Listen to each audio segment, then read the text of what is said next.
Moscow President Vladimir Putin of Russia undertook a whirlwind tour to his new allies in the Middle East on Monday, underscoring the extension of Russia's influence in the region and the continuing shrinkage of the United States' role.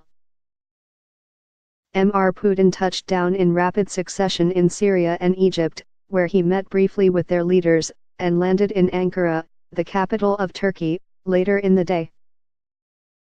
His excursion came as anger at the United States was running high over President Trump's unilateral decision to recognize Jerusalem, the third holiest city in Islam, as the capital of Israel.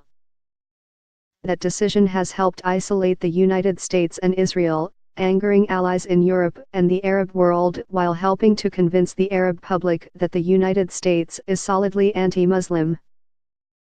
In Brussels on Monday, for example, Prime Minister Benjamin Netanyahu of Israel was firmly rebuffed when he encouraged the European Union to recognize the facts and endorse Mr. Trump's action. Mr. Putin's trip had domestic implications as well, showcasing his role as a global statesman just as he embarks on a campaign for another presidential term, his fifth and possibly last. At each stop, there was some accomplishment or friendship to trumpet. In a brief visit to a Russian air base in Syria, where he was greeted by President Bashar al-Assad, Mr.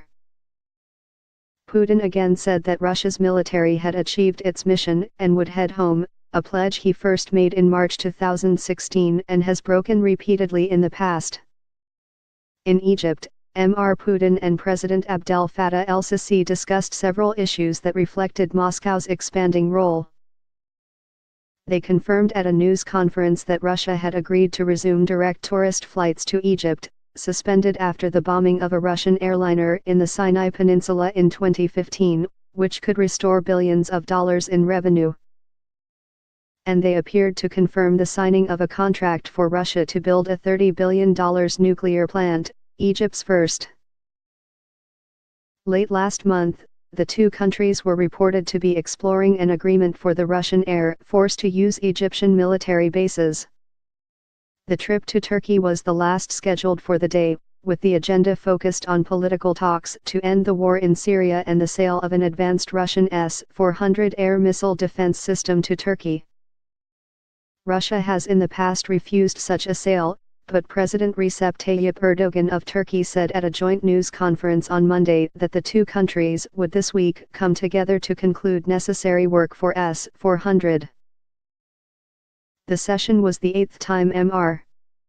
Putin and Mr. Erdogan have met this year, and lately they have been getting together every 2 weeks. Russia has taken full advantage of the American reluctance to engage in various Middle East conflicts, especially Syria, to reconstruct relations with various capitals like Cairo, which expelled the Soviets in the early 1970s after years of close military cooperation. Although Mr. Putin is assured of victory in the 2018 presidential election in March, he is seeking a record turnout and a record level of support, according to reports in the Russian news media. To do that, he needs both to generate excitement in a lackluster campaign and to at least appear focused on domestic issues, according to various analysts, even if he personally seems far more animated when discussing foreign policy than fixing roads.